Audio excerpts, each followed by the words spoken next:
chance to hear it, so let her tell it. People on the streets say Sabrina speaks. Tune into the show, she will let you know. Tell all your friends and family.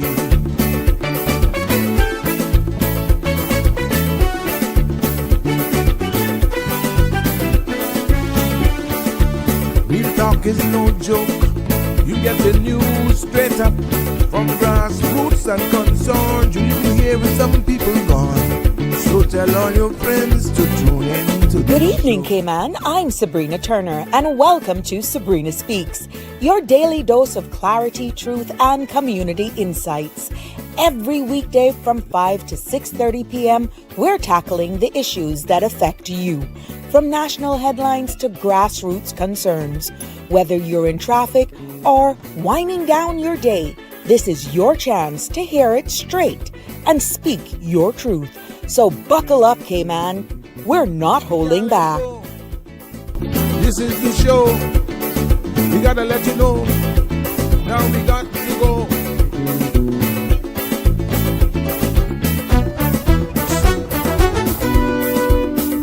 And now here's Sabrina. Well, good afternoon, Cayman Islands. Good morning to our global family, and welcome to another episode of Sabrina Speaks. Yes, it's a 3-day weekend for us. You know that? It's a 3-day weekend. Let me get my links up here. Yeah, we're Voices of the Islands, conversations for the world, and the podcast where voices rise, stories unfold, and inspiration takes center stage. I'm your host, Sabrina. Welcome to the weekend. Yes, it's Friday. Wind Down Friday. Put your feet up because it's a 3-day weekend. A 3-day weekend. It's this weekend. Lots are going on. But I'm happy to have you all here with me this evening. And we're going to just be, I wouldn't say doing something a little different as we prepare for this weekend. There's so much going on. Remembrance and all that sort of stuff. But as the waves of Pirates Week roll in, and maybe you're prepared to honor our heroes this Remembrance Day, we're also making space this evening for a little storytelling, the kind that roots us, stretches us, and reminds us of who we are. A little later on, I will be joined by my guest tonight, a proud son of Cayman Brac. I know plenty of you all are going over on the jet in the next couple of hours, maybe in another hour. Yeah, a proud son of Cayman Brac, a Notary Public by day, and definitely storyteller. He has some tricks up his sleeve. I'll be joined by our very own Joshua Dilbert. Yes, he's the author of Brunswick on Toast, a tender intergenerational novel that explores grief, love, and the quiet resilience that binds families together. I told you this is Voices of the Islands, conversations for the world. Many a times our sister islands are left out, and I am so happy when I do get to link and showcase our brothers and sisters over there in the sister islands and showcase them here on this platform. You don't understand how happy I am when that happens. So I'm happy to be able to host Joshua this evening to tell us about his new book. It's an ebook, and we'll talk about his journey from the Brac to the bookshelves, and in this case, in the virtual space. Now, this inspiration, we are behind his writing and what it means to really tell Caymanian stories in a world that often overlooks small islands with big souls. So I want you to snuggle up, pour yourself something smooth, maybe call that friend. If you're a Bracker, call him and tell him Joshua's going to be on. Kick off your shoes and let's wind down with Joshua Dilbert in a few minutes. But you know what? The content you're about to hear, including any discussions or opinions from myself, my guests, or participants, is intended solely for general informational and entertainment purposes. It's not a substitute for professional legal, medical, or financial advice. And I encourage you to consult with a qualified professional. Yes, I request for a qualified professional for your specific concerns. Now, Bridge Media Limited and all its affiliates disclaims all liability for any decisions or actions taken in reliance on the information presented. please don't forget to follow, like, share, and subscribe so that you don't miss an episode, because we do send these reminders out, And thank you to all my new followers and subscribers. I can't thank you all enough. Just to let you know that we see you, we appreciate you, and without you, this space is not possible. Well, I told you, it's the weekend, and you want to know what type of weather. Marshall, I know it's cold where you are, and it's going to get colder. I see the weather report. Yeah. Now, did I save this? Let me do this. I see what's coming your way, my love. So this is going to be very interesting the next couple of days for you. So you gotta, I don't know what you go, whether or not you drink Milo or coffee or cocoa. Whatever it is, it's going to be cold your way, Marshall. But let me tell you what's going on here at the Cayman Islands for this weekend. Yes, good evening, my love. For this weekend, the synopsis calls for a light to moderate winds, along with slight to moderate seas are expected through the weekend over the Cayman area as a weak pressure gradient lingers over the Caribbean. Now, radar imagery shows isolated showers in and around the Cayman area drifting towards the northwest. Tonight called for partly cloudy skies with 30% chances of showers. Temperatures will fall to the upper 70 degrees Fahrenheit with winds will be light and variable. Seas will be slight to moderate with wave heights of 2 to 4 feet. Now, the high tide for today, there's a low tide at 5:14 this evening, and a high tide on 10:25 this evening. For tomorrow, the low tide will be at 5:02 in the morning, and high tide will be 12:06 p.m. Sunset outlook is for light to moderate winds and slight to moderate seas from tomorrow, along with a few afternoon showers through Sunday morning. So that's going to put a little kicker maybe to the festivities, but we got to be thankful. But there you have it. That's what you're going to be up for the weather over this weekend. Lots, like I say, is going on. We got a big weekend ahead, and we want to remind you of all of that's happening. So yeah, there you go. Remembrance Day service is happening on Sunday. Remember that. So the roads will be blocked. They're going to be blocked for tomorrow anyhow, maybe from tonight. But the ceremony, Remembrance Day, is Sunday. The public holiday is observed on a Monday, and there's going to be a parade and a ceremony. It's pretty short, to be honest. It starts at 10:45 on Sunday. And just to let you know, this is a gentle reminder in memory of Glarman Bobo Grant. Countryside Church of God invites you to a praise and worship service as we celebrate the life of Pastor Grant, that Bobo is so fondly known. That is happening on Sunday at 6:30, Countryside Church, 268 John McLean Drive in East End. Yeah, there we go. So there you have it so far with what's going on. Oh, in regards to what's happening in town this evening, there's Pan in the City, I think, supposed to be going on, something in town. But there's lots of going on. Just go on to the Pirates Week and the Department of Culture. Once you Google Pirates Week, all of the schedule there will be up there for you to keep in the know of what's happening this weekend. And just like that happenings, we got birthday shout outs as well. Connie Bonnie, I know yours is coming out tomorrow. Was my son DJ. Yeah, how old he could be now? Oh gosh, 32, 33. Good God. Yeah, his birthday is tomorrow. Happy birthday when it comes in. Also, Enola Smith. Yeah, Enola went to school with me, class of 1990 again. Big shout outs to you on your birthday as well.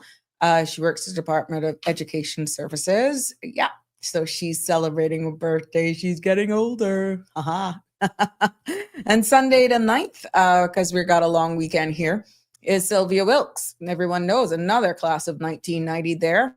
And Monday, public holiday. Desiree had to be so stush.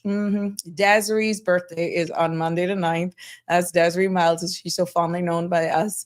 Happy birthday, my love. So all the fireworks are in your name, in your memory, in your honor, for this weekend. Happy birthday. It's going to be the public holiday. Remembrance Day is your birthday. I hope that you Have a wonderful day. And for all of you celebrating birthdays, yeah, having fun. There you have it. Hey, Connie Bonnie, good evening. Happy Friday, all. And for those winners who got that, I am going to arrange for delivery or pickup services for your gifts. I will be calling you so that we can arrange collections. Okay. So don't worry. Congratulations to Connie and Monica yesterday for being the winners of those fragrances from Ted Green. So I have your numbers. Well, Connie, I can get you here. You can WhatsApp me on 9368255, but I know how to get you anyhow. But Monica, you don't have to worry. So once I can get those, then I will definitely arrange over the weekend to get them to you. Marshall, welcome. Good evening to you. Happy Friday, Annie. And Damien, sure. Good evening, Damien. Happy weekend to you as well, and to everybody. Yes. So you get an early birthday present, Connie Bonnie. I spoke to Michelle last night. She was more composed after the show.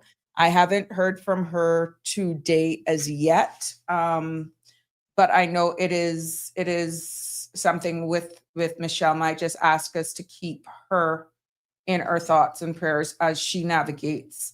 She and her family both navigate the tragic loss of her brother yesterday. That was really heart-wrenching. And so we have to just respect her at this time. Some people healed by talking, and that was just, something yesterday. So I did speak with her at length yesterday evening after the show, and our thoughts and prayers are with her and her family as they navigate this loss. Yeah.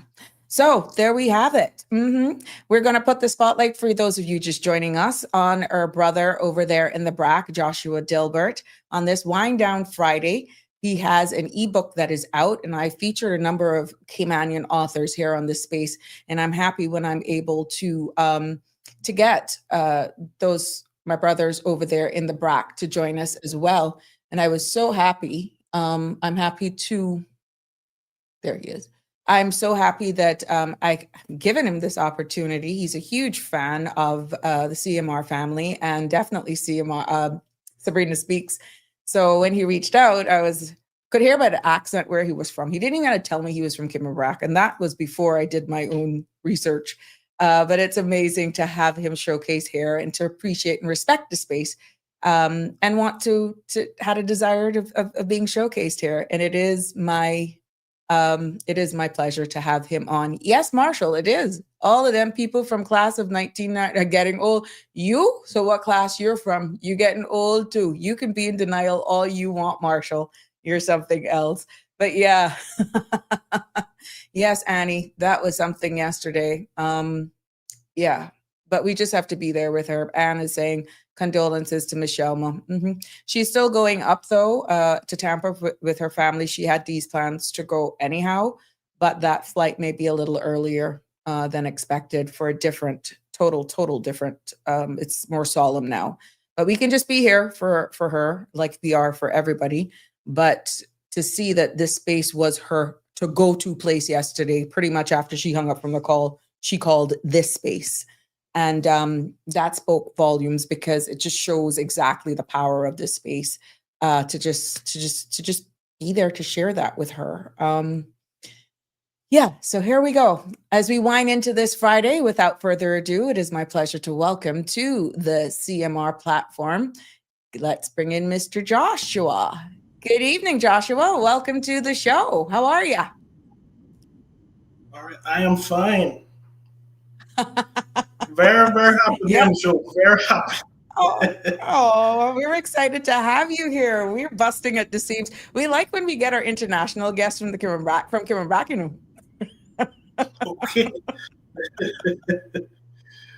You guys are like international stars from over there, because it's good to have the space. It's good to have the space, but it's even more so to know that we're respected in that point, to be able to help to showcase persons like yourselves, and not make anything stop you. But welcome to our Wind Down Friday here, and let's just get to know you a little bit more.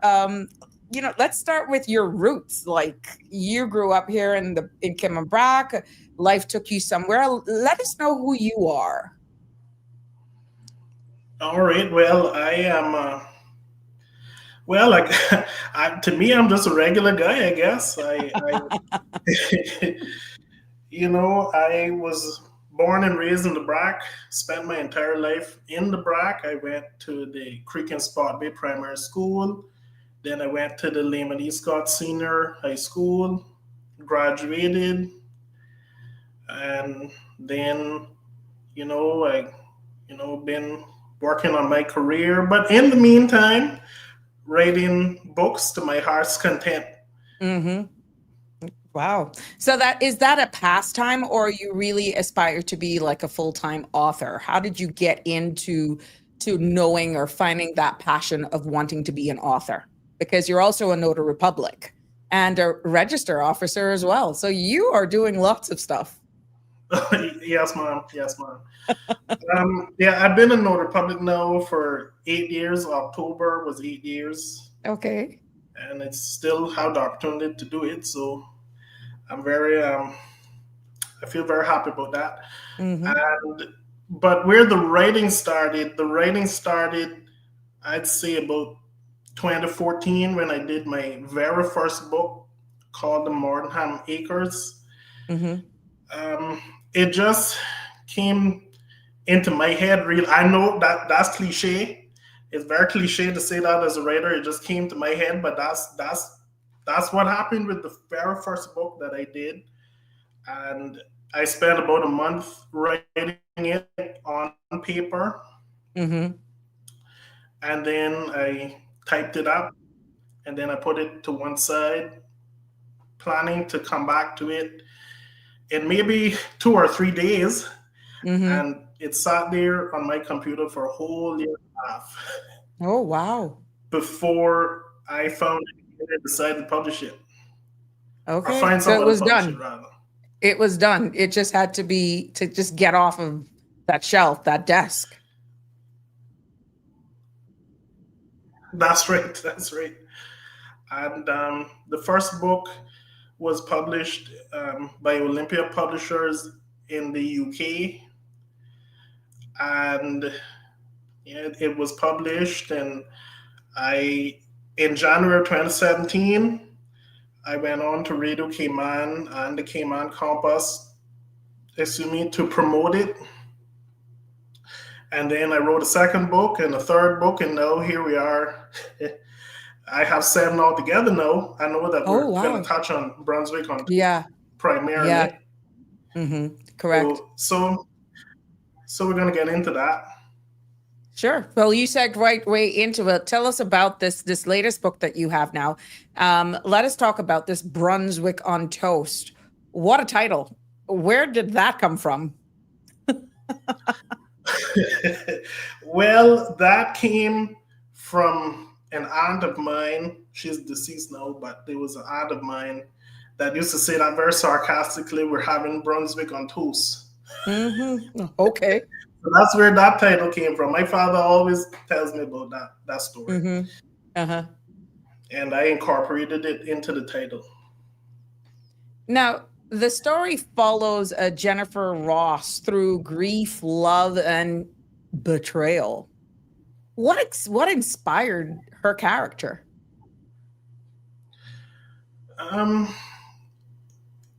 I suppose I just wanted to come up with a character that was a strong, powerful working woman. She's educated.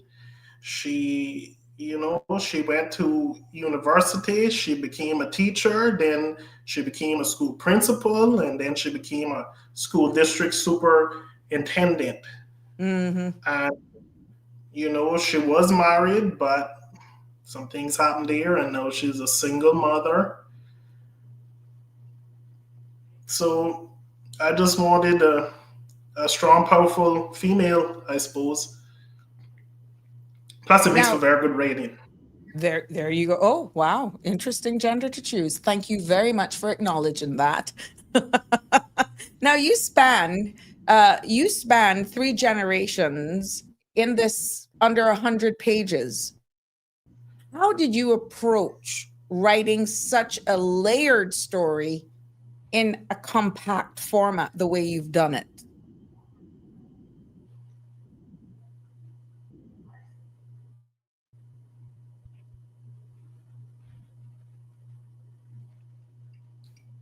You hear me? Sorry, you're breaking up. Okay, I said you span 3 You're generations breaking up, over. Miss Sabrina. I don't know. I haven't done anything different. Is it any better? Any better? Or is better now? No. Okay. Your story follows that spans over 3 generations. Then you managed to consolidate that into 100 pages. How were you able to write such a layered story in a compact format? How were you able to do that in such a compact format? Well, I just enjoy doing short stories. To be honest, the older I get, I just don't really have the time or the inclination to do a 300-400 page book. I just like doing the shorter stories. Mm-hmm. Okay, just get it over with, get it out. I just like doing short stories. I just try and do everything in maybe 70 to 100 pages and call it a day. Mm-hmm. There you go. Get it out. Get it over with. Now there's a quiet strength in even the way the characters navigate loss and healing. Was that drawn from personal experience or just what you've observed over your time of growing up?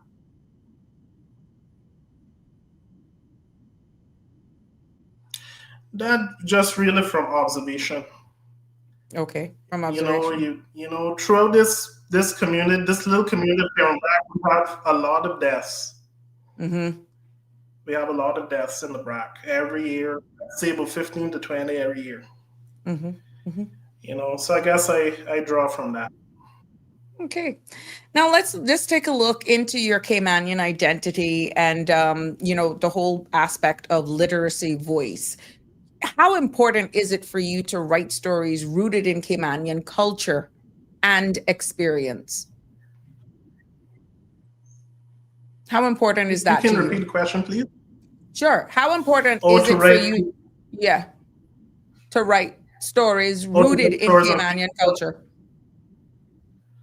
Oh, well, that's very important to me. Actually, my 3rd and 4th book, I have one called The Prodigal Caymanian, and the other is Vanilla and Vinegar. That's actually set in the Cayman Islands. Mm-hmm. And I'm going to guess do other books that are also set in the Cayman Islands as well. But I think that it's really important that we touch on that because, we have a lot to offer. We might be tiny. All 3 islands are tiny. Grand Cayman is tiny, and the Brac is even tinier. But we have a lot to offer, I feel. Mm-hmm. Mm-hmm. So do you feel that there's enough space for local authors or let's say literary? How do you feel about this space here that we're making up of local authors in a literacy landscape? Do you feel there's enough space for them? I think so. I mean, I feel that there's space for everyone who wants to write something. There's a whole big wide world out there. You just have to figure out how to nudge yourself in and try and make a name for yourself. I'm still trying though. I haven't given up. Right. You know that there's a content creator that will be in the CMR space TV.com, our family, one of the independent content creators, and Nikki Brown. She has been on this platform numerous of times, and she's going to have a segment that is right up your alley. If you don't mind, I will share your details with her so that you can actually possibly just delve in because she wants to do something all on books. I think that is part of her content creator that she's going to have an independent show here on this platform on the cmrtv.com, So, okay. Yeah. Well, you can send contact details along, and I think that's very exciting. I've seen Aniki on the program. She was talking about insurance, right? Yes, and then she came Yeah, on to they were very interested in. I enjoyed correct. that very much. Right. And she's an artisan herself. She also does poetry. And I think when I was reading about you and preparing for this, and then of course we spoke, I said, he would be an ideal person to connect with a Nikki Brown. And that's going to happen. I'm going to make that happen for you. Okay, well, I'm looking forward to that very much. Now, what do you hope? Joshua, what do you hope? And for those just joining us, good evening and welcome to Wind Down Friday here, this 3-day long weekend in the Cayman Islands. Lots going on. And for those who didn't travel and they're staying with us to take in our Pirates Week and all the events that are happening, we decided to just take a virtual spin over to our sister islands, Cayman Brac, and we're speaking with Joshua Dilbert today, who is telling us about his latest ebook, and we're getting to know him a little bit better. So for those of you who wanted to know exactly who I'm speaking to, this is Mr. Joshua Dilbert, and he is from Cayman Brac. You see, we got a comment here from Miss Marjorie Bancroft. She says, I love Brunswick with crackers.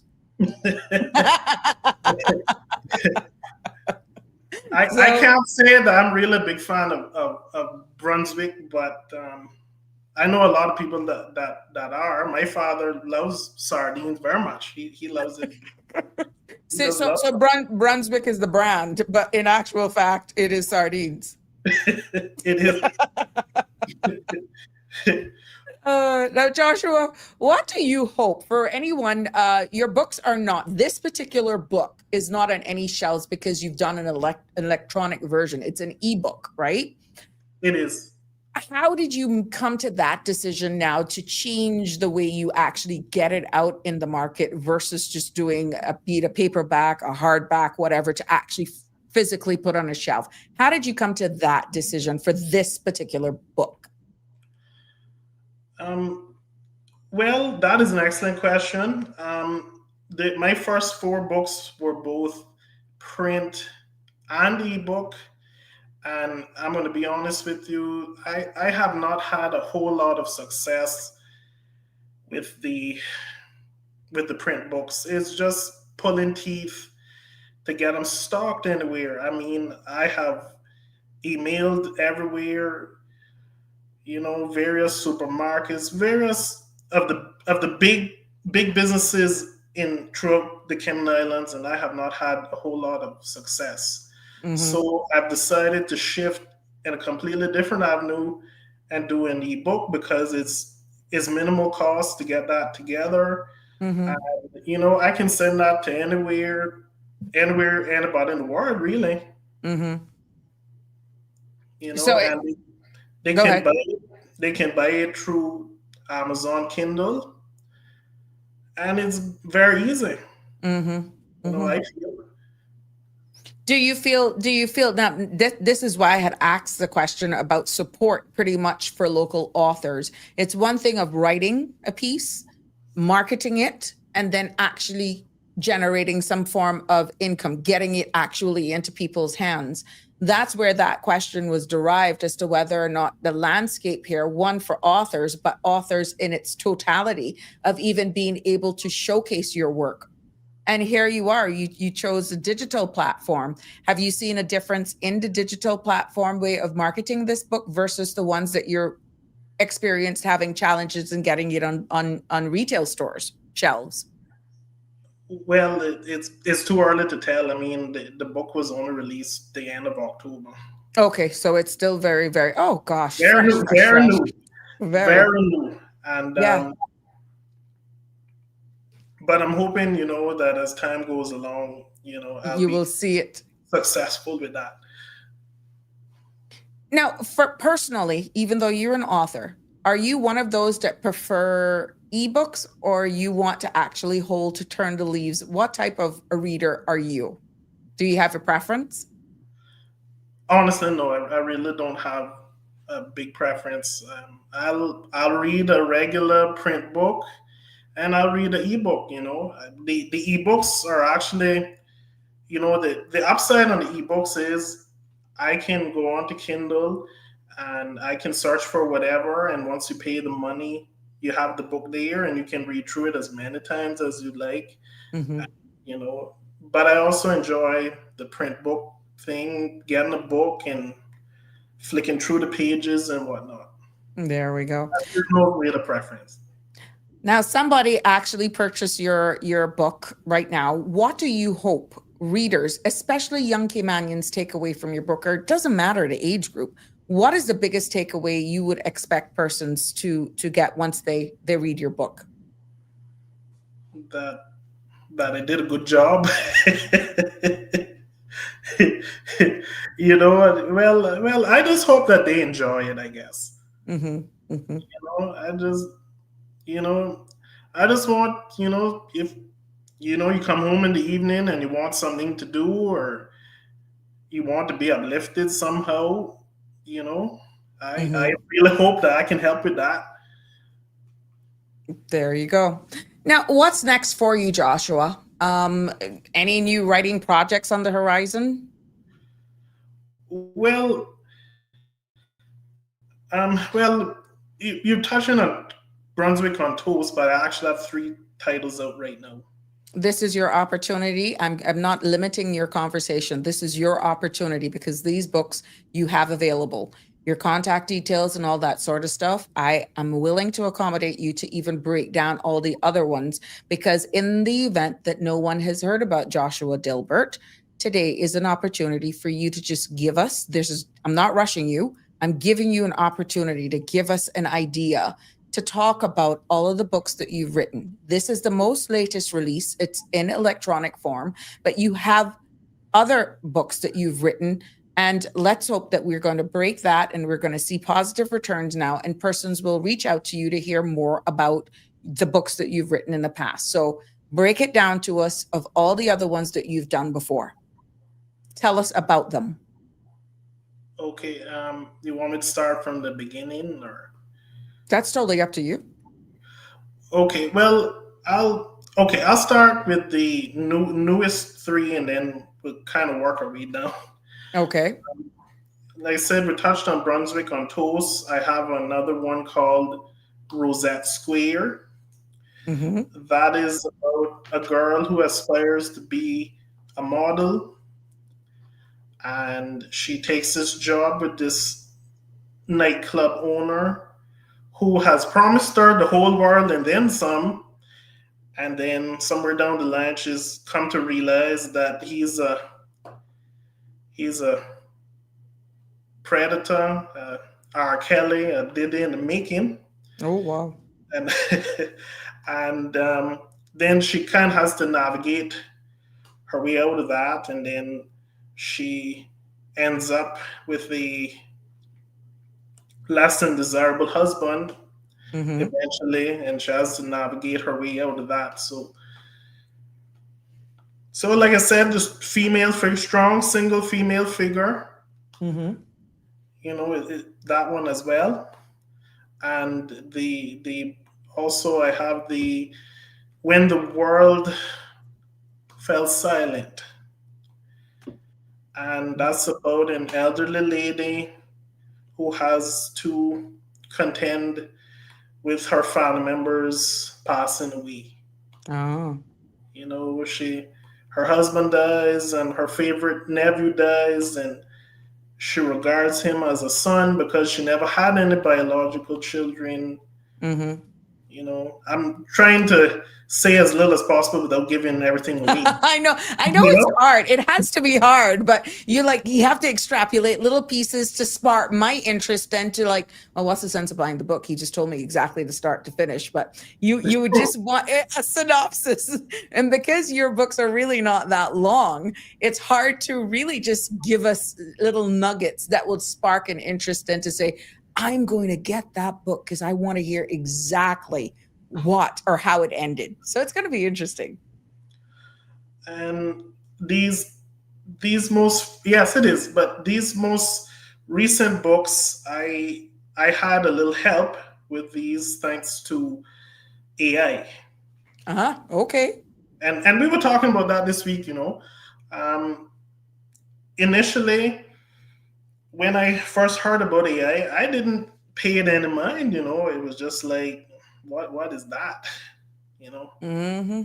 And then as time went on, I used it to make some flyers, and someone asked me to do up a loan agreement, and someone asked me to do up a land purchase agreement, and I used AI to get the documents done. And then there was a little fear, or there's still a little fear rather, that AI is going to take people's job away from them. Mm-hmm. That in the next couple of years, we're all going to be lined up in front of Department of Financial Assistance to get the 1500. That's the fair. That's the fair. that's the big fear, and that all of our degrees and all of our certificates, they aren't going to mean a hill of beans. Mm-hmm. AI is just going to swoop in and take all of our jobs away. But I went to a work conference recently, and I have been assured that AI is not our enemy, but it's our friend. Mm-hmm. It's going to make life so much easier for us in the long run. Mm-hmm. And if you really think about AI can't do anything on its own. Correct. Somebody has to be in there giving it input. AI can't do anything on its own. You have to be a ChatGPT. You have to tell it something in order for it to work. Mm-hmm. Yes. So maybe we don't have to worry too much about job loss. Right. So for these last 3 novels or books, you used AI helped you. I did. I ain't gonna tell you no lie.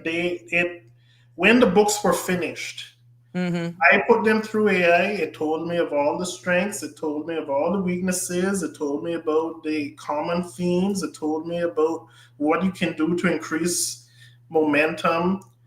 Stop rambling on and on about the girl eats the steak and the steak has peppercorns on it. And that's slowing the momentum down. You have to keep the pace going.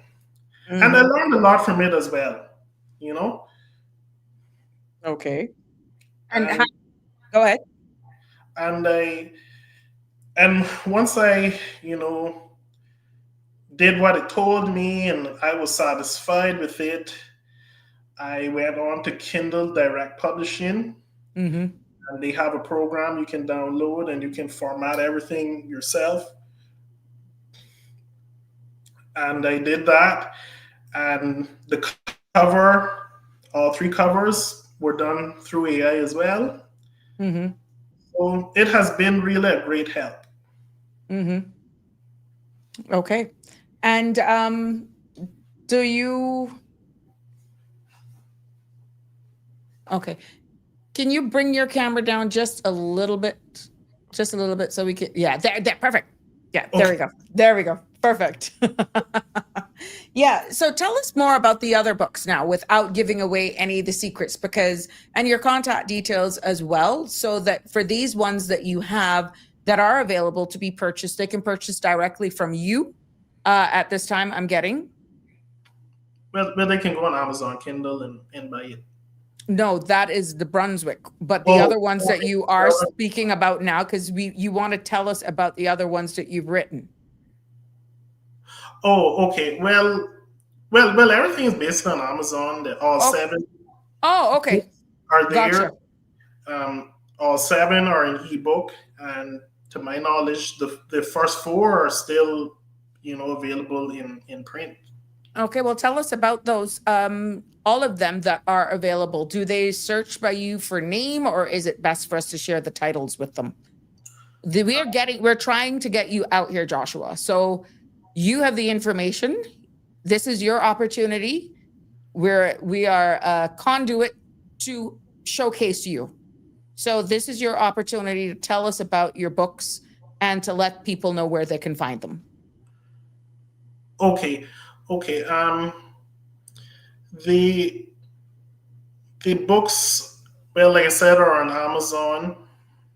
You can get the print book through there, and my contact details. Well, let's get the contact details first before we forget that.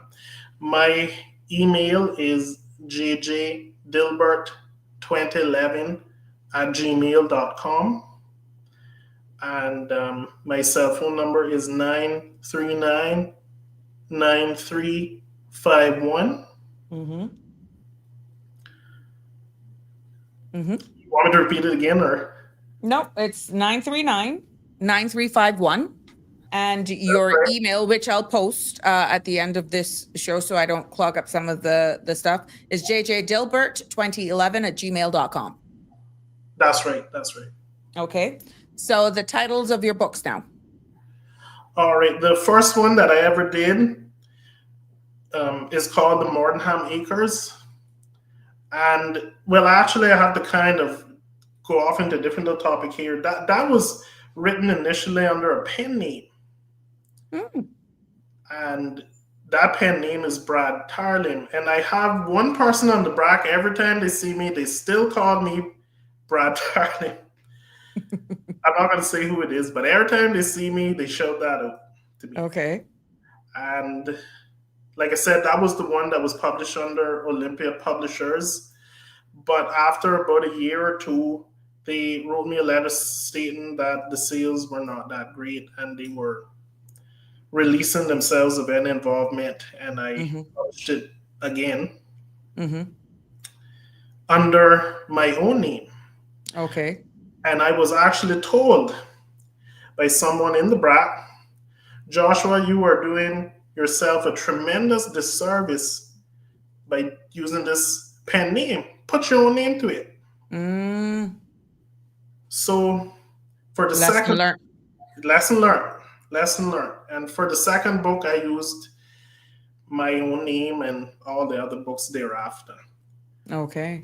And when the first book came out, I got a lot of feedback. And actually all the books, I got a lot of feedback on them.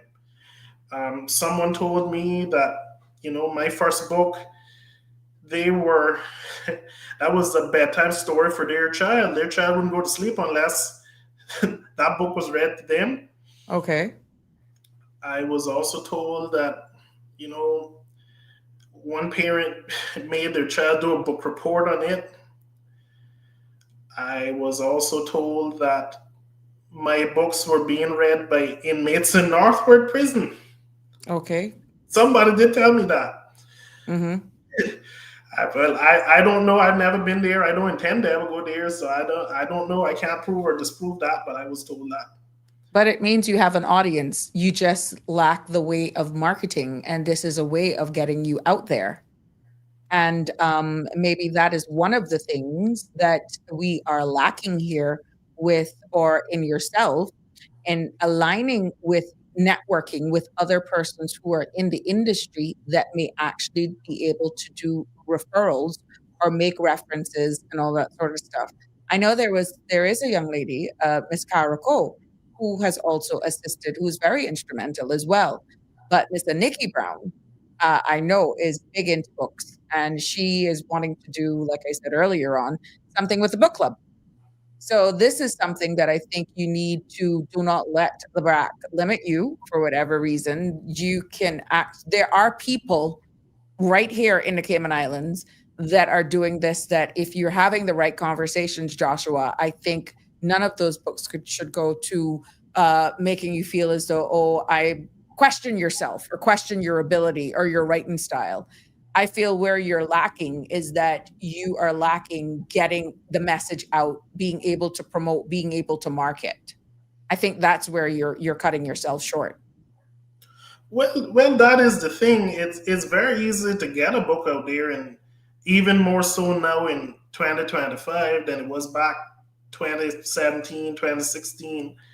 It's a lot easier now. But getting yourself out there is the challenge. Have you had like any book signing evenings where you may have to come down and team up or meet somewhere, do a little promo where you just have like a tea time somewhere just to get it out, engage, interact with persons? Because there may be a lot of persons that enjoy reading that has never really heard about you like this now. And not only that, they may have heard about one book, but totally got lost for the others? Well, I have done book signings before at the Georgetown Library over the years. Yeah, Mm-hmm. they had, like book fairs, and I got to talk to um, Elke Fior. Mm-hmm. She's a local author. Well, she lives in the States now, but she's a Caymanian, and she was the one I believe that planned this book fair that I went to. Okay. And and I was able to interact with other local authors. I didn't realize there was so many of them. There are a lot. Yeah. I just think you're not in the circle where you can actually exchange these. And apparently there are a lot of people that meet like here in Grand Cayman to go over books that they've read. There are a lot. Maybe this is the beginning for you to start something in the Brac, an extension.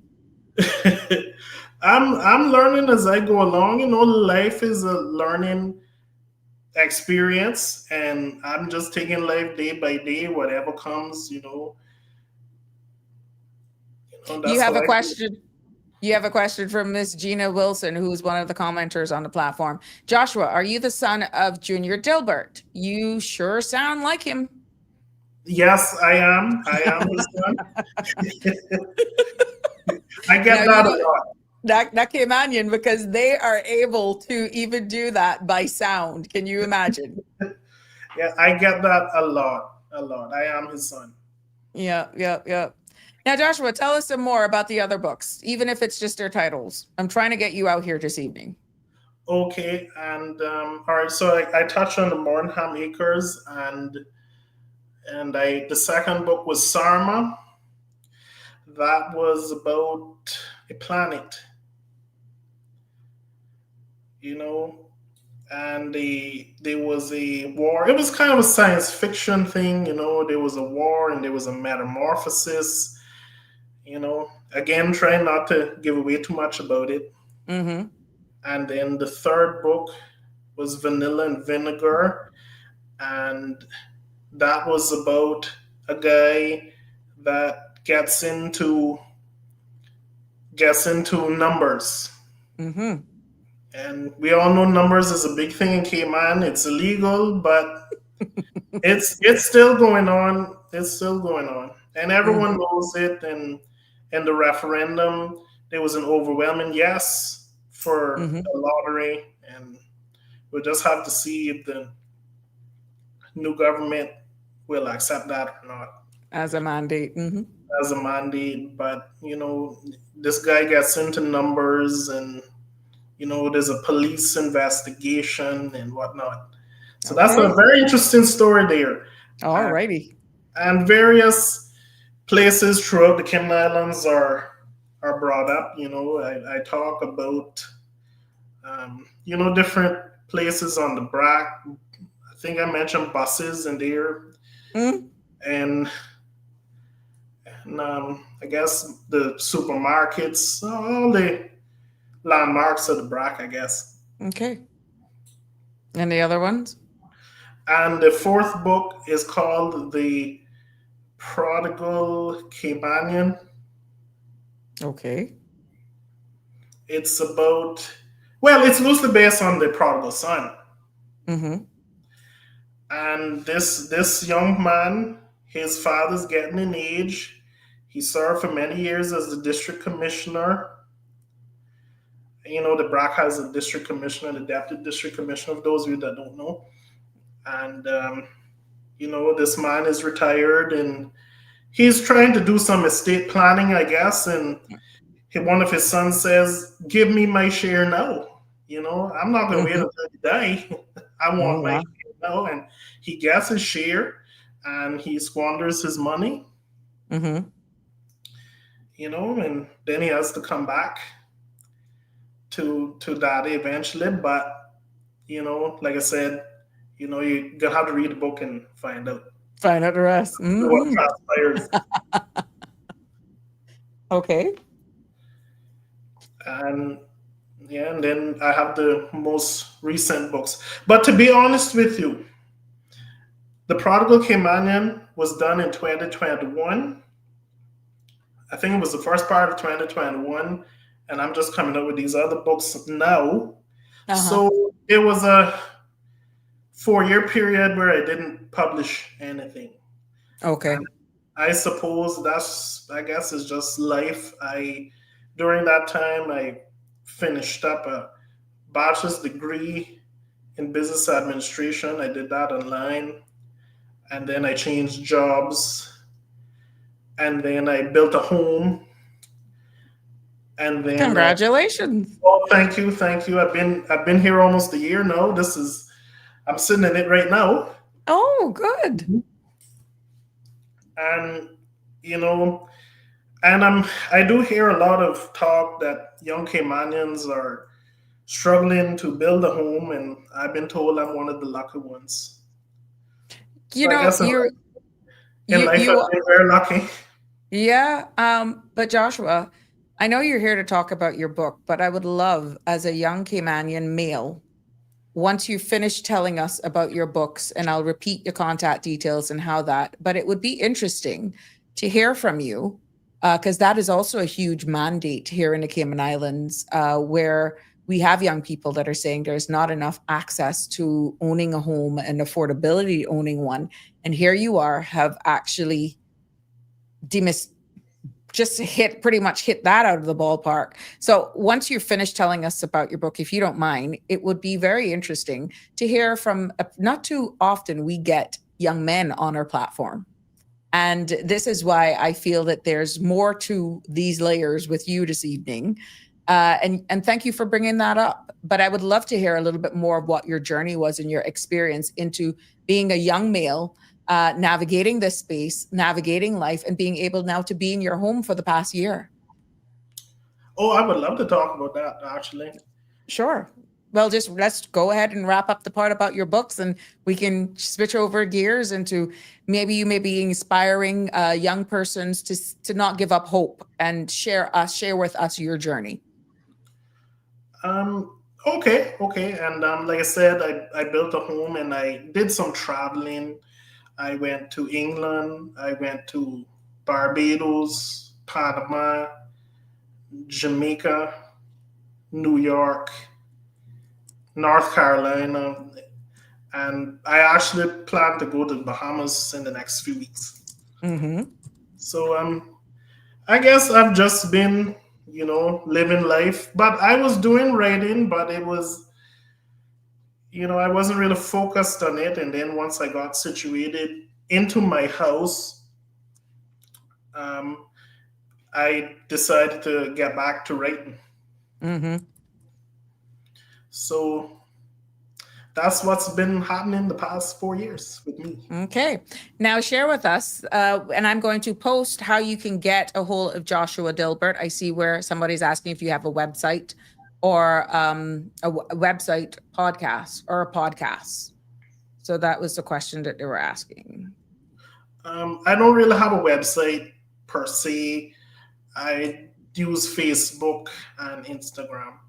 Okay. All right. And what I will be posting here for all of those persons that are commenting is sharing your contact details, which is jjdilbert2011@gmail.com. I'll be posting that in the link. jjdilbert2011@gmail.com. And it's 1345-939-9351, correct? That's right. Okay, there we go.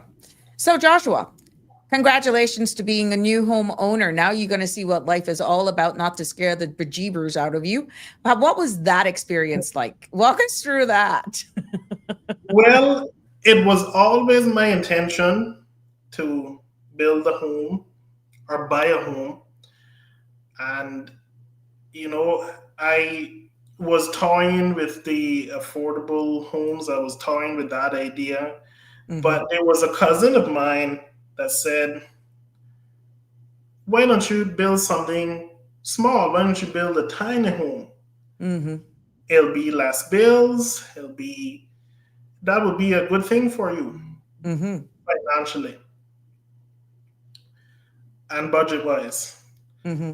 And I really looked into it. I watched video after video after video on YouTube about the tiny homes, and I liked the idea. And and she sent me plans online, and I looked some up myself, and I chose the one that I felt would suit me best. And I got the plans made, and it went to planning.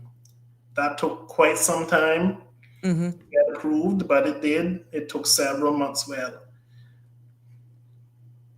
and then by the time the plans were approved, I changed jobs. So I had to do the probation thing. And then when Oh. I got over that, I looked into getting the home built. And, I contacted some people, and some people didn't answer the phone. Some people said that they were busy. But there was one particular contractor that said, yes, sure, we'll do it. Was it because of the size, you think? What square footage is your house? Because you're talking about a small home. It is 672 square feet. Okay. It went. I told some coworkers of mine that, and they were like, "Joshua, are you sure about this? You sure that you even gonna be able to fit in there?" Yeah, it'll be fine. It'll be fine. And like I said, when I got the contractor, I had to go. Mm-hmm. I had to go somewhere to get the financing, Mm-hmm. and I went to the good old credit union. Mm-hmm. Shameless, went there. unsolicited plug. I went there, and I got through with the financing with them, and the home was built in 7 months. And as it was building, I was coming here every other day, Mm-hmm. just to see the progress and to take pictures. It's very exciting, very, very exciting, Mm-hmm. choosing paint for the inside, and choosing the colors for the cupboards, and going to buy the fixtures. It's all very exciting, and the tiles and everything, Uh-huh.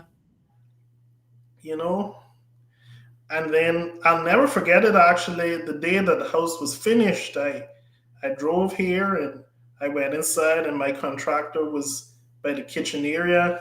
He let a big thumbs up like this. I said, nice. "It passed?" I said, "Yeah, it passed." Oh, wow.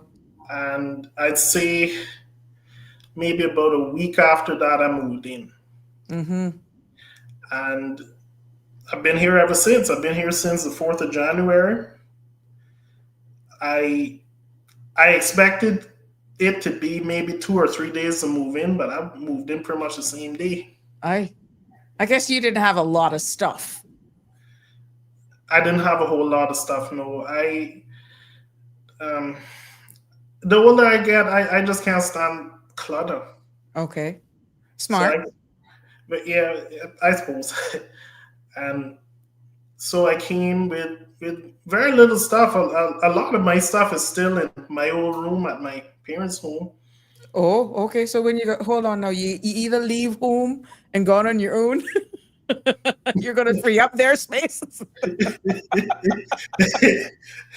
I've been told by a few people that a lot of their stuff is at their parents' house still, and they've been moving to their house or apartment for the longest time. So, and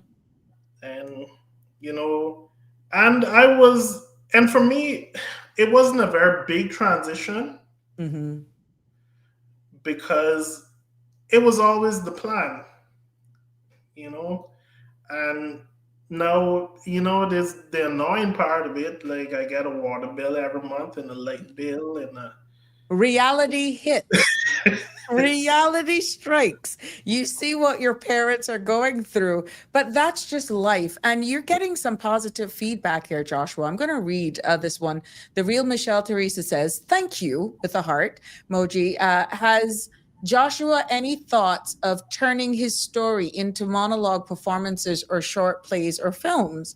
What a wonderful contribution this young man is making to the community through storytelling. So it's either that Michelle has just joined us at a different point, but this happens, Joshua, as I told you, or she may have caught us. But this is the power of podcasting. So that is a question, whether or not you've had any thoughts of turning your stories into monologues or performances or short plays or films. Well, I didn't really give it much thought, but that sounds.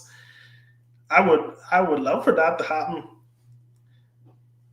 It's all in the power of networking, and see how we're showcasing, and you see how the Sabrina Speaks family are giving you ideas.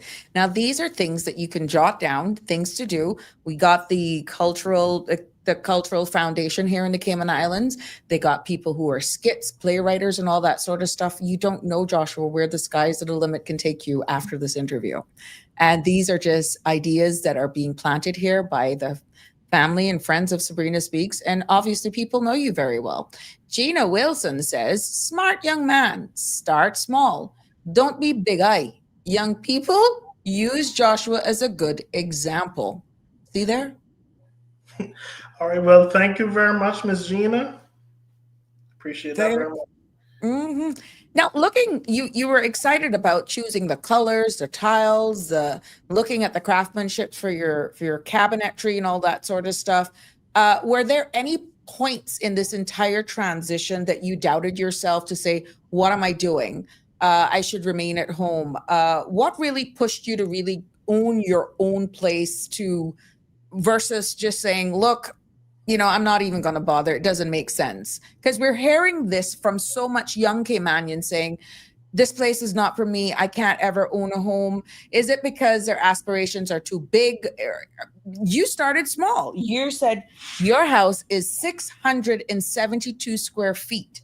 And do you miss leaving the big home of your parents, or have you just adjusted to this space as a single young Caymanian person? And I'm quite sure the land is big enough that should your family grows, that you can extend, right? Do you feel any different living here versus what someone may be wanting, a 2,000 square foot, 1,600 square foot house? What's the difference?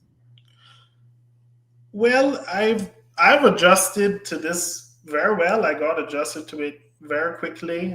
I think if anything, my parents, they were kind of sad in the beginning, but they've warmed up to it now. I mean, he's outside on the side patio there listening to this interview. I'm quite sure they're proud of it. I'm so, sure they're proud.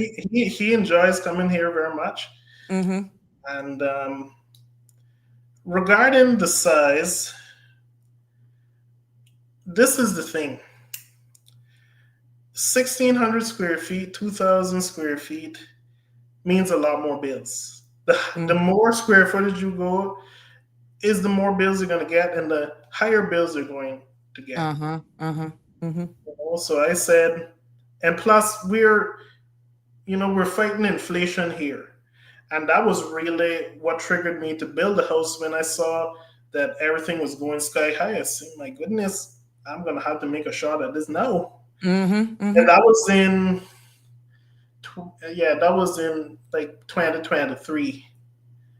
I said I really have to push this soon because, my contractor actually did say that the square footage price is going to have to go up because of inflation.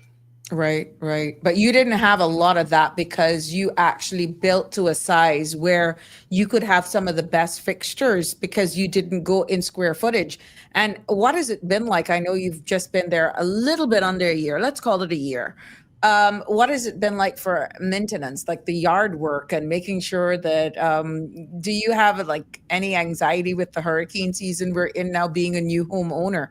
How has that been? Because it's one thing living with your parents or living in a rental place, but now this is your investment. You have a responsibility. How has that transition mentally and emotionally been for you? Well, the hurricane scare the other day really did have me a little scared, but I have hurricane shutters No, hurricane windows and hurricane doors, rather. Mm-hmm. Mm-hmm. So that wasn't really a concern for me. It was just, what happens if the storm does come here and we end up getting the same fate that Jamaica got? Yeah. I I think. think that was really more the concern. It wasn't really Mm-hmm. the concern about the house being affected. It was how the house going to affect.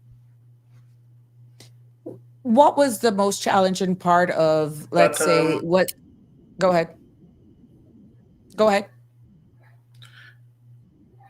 No, I'm gonna make you talk and then. No, because I realized there's a delay. There's a slight delay. Oh yeah, I do recognize that now. But what I was saying, the storm didn't affect us too bad. But then, what do we have to face next year? Oh yeah. Years Mm-hmm. ahead. Correct. Now, going through the entire process of working with credit union, that sort of stuff, what motivation or advice would you give to an aspiring person who dreams of owning their own home? What would you say is one of the biggest sacrifices that you'd have to make pretty much in order to bring that dream to a reality? Because it's one thing of building versus buying, renting. We don't really have a lot of leases here in Cayman. But did you have your own land, or did you have to do both? I had my own land. Okay, there we go. So what advice or encouragement then would you give to a young person who is almost seeing that ability to own their own home, be it starting off as a townhouse or a single dwelling or a part of a duplex? What advice would you give to young persons who are feeling that we're just developing too fast and they don't have any hope? What advice would you give to any young person right now? Well, I would have to say that, you have to save, you have to sacrifice, and saving is hard in this day and age. But, I would say even maybe go to buy the condo apartment route, to buy one of those, because, it depends on what you want. Mm-hmm.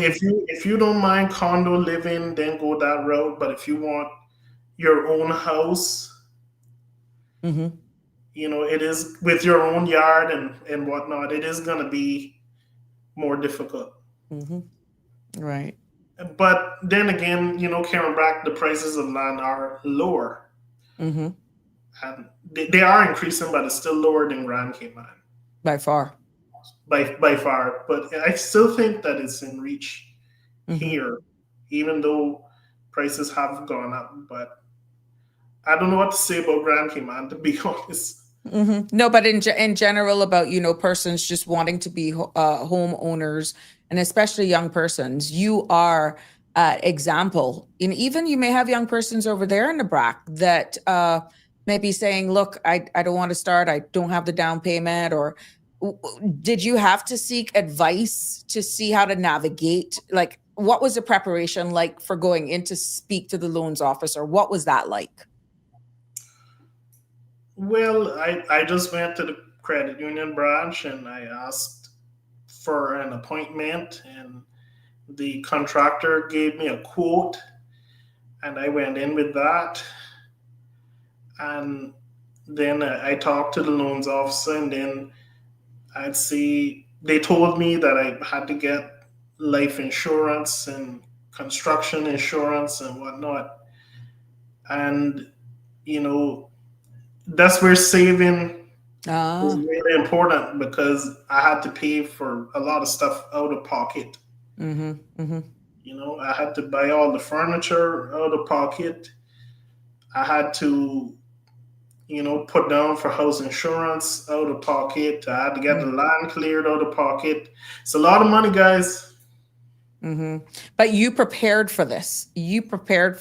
And a lot of persons don't possibly factor in the upfront costs. Now, sometimes they may increase the borrowing amount in order to be able to cover all of that, because sometimes you can get furnitures in the cost, but then that only drives your mortgage up even more. So the more that you can actually fund on your own, the better it is at the end of the day. The real Michelle says the water bill must be insane. Oh, it's not that insane. I would say my water bill is between $40 to $50 a month. Okay, good. And you, I'm going to get into your business now. You don't have a family yet. I don't know. Okay, so you're a single Caymanian man, and I'm not putting you up yet because this is interesting. I'm not putting you. We're not advertising him. He hasn't given me permission to do that. But you can see this is a young man who has actually done very well and is doing very well for himself. Has built his own house, very small and modest house, navigating life, and he's single. Yeah, I'm doing that on this Remembrance Day weekend, Joshua. So your father probably killed me, but yeah, look, the possibilities are endless here on Sabrina Speaks. But just looking at utilities, do you find yourself then knowing that this is your responsibility to pay these bills, then to be more cognizant when you come out of a room to turn off a light because it's going to impact the utility bill? Are you watching even how you use your water? Definitely. And do you find yourself like inspecting the premises even more, like you're becoming your parents almost, because this is your investment? Have you found those changes in yourself? Oh, very much so, very much so. I try to be very conscious with the lights. If I leave the room, I turn the lights off. I try to, be conserve the water. When I go to sleep, I turn all my lights off. Okay, good for you. Some people say I need to have the lights in the hallway on. I need to have the outdoor lights on. Like, no. When I go to sleep in darkness. No, I think it is usually you have at least one Eve light on or something. No, Josh, come on. You just, unless you have a lamp close by, but you can't be that frugal, aka cheap, that you're going to go in total darkness now. It's not going to bump the bill up that much, but I think they know why. The hallway, I can understand that. But at least exterior, not to tell you how to run your own home. You got another comment there. Ha ha, I don't think this young man will be single much longer after this. You're an author, you're a Notary Public, you got a solid job, you're a proud owner of your own home, and kudos to you, Joshua. I think with all Thank you very much. yeah, but with all these networking opportunities, maybe I could be sitting in a theater one day and watching one of your stories pretty much being played out on stage with the connections you're going to make here. And this is why this is the power of spaces like this, because it opens your horizon. It broadens how you see life, how you see things, and opportunities definitely presents themselves to you that you probably did not realize was pretty much right there on your doorstep. So I'm really hoping that you sharing your personal story with us, and I'm not gonna wish on you right now. You take your time and you make sure you choose the right partner for yourself. I'm not gonna rush that, but I hope you know you're indebted to us now, because we can keep an update on you. You have to tell us every move you make. All right, that's perfectly fine. That's perfectly fine. I hope this isn't the last time I'm on here. No, we another shot again at this. Yeah, we will keep up to date. And I have one, Madame La Rosa. I need to touch base with her as well. She's a Caymanian artist, of course, from the Brac as well. And I was thinking about her today. I need to see what she's doing. And it is my promise to the all young persons showcase here, that we keep up to speed with them. That's why we keep up with Ted Green yesterday, and we see what he's doing. I'm hoping with these discussions, because I never thought we would have gone into you being a homeowner and walking us through that conversation this evening, because we were talking about your books. And look at how this conversation led from one thing to the other, but more of inspiration, all the thing about young persons, and especially over there in the Sister Islands, there's nothing to do. And look at what you've done. You are an example, and there are other examples over there of young persons that are homeowners. And some may say, well, no, there's more to life than just owning a home. Here in the Cayman Islands, that's a huge win if you have your head on your shoulders. Now, to each his own. I mean, some may want to do travel. Some may want to travel before they actually invest in a home. They may have accommodations with their parents that, you know, they prefer to be home. But for somebody like yourself, even if you decided to go back home, that's a property that you could do an easy Airbnb. That's an income for you. You know, you can add it on. You can put on a duplex or something eventually. The sky's the limit. The key is you made a start. You didn't go with the 2,000 square foot, 1,000 square foot. You didn't do that. You cut your cloth to fit your needs, and it's affordable. That's the key. Affordability was the key. Absolutely. And you don't need as much space as you think you do. Right. That's why you leave all your stuff over by your parents' house. You wait till they're ready to clean you out. Well, I still have that option too. Well, let's go with the comments. Kudos to your parents for raising you with such drive and determination. There we go. Proud parents over there in the Brac this long weekend.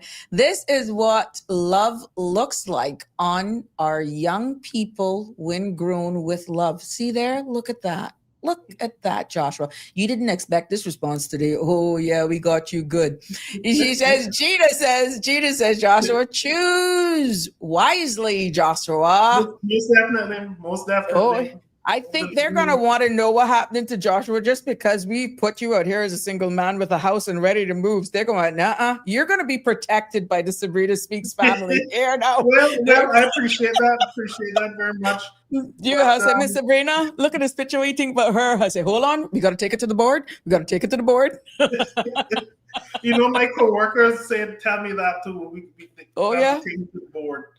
Got to take it to the board. You got a big board here now because we're gonna have to know who's gonna move into this house with you. We don't want nobody taking advantage of her, Joshua. Oh no. No. Like handbags, the bigger they are, the more you have to fill it. Yes, you're quite right. If you scale it down, you just take what you need, and quite fitting. But Joshua, this has been a very exciting conversation with you. And what's next for you? I mean, you got all the ideas here with networking. I'm definitely going to connect you up with Nikki Brown. I'll share your contact details, which is already out there, but I'll definitely have her. And she's a big fan of this podcast as well.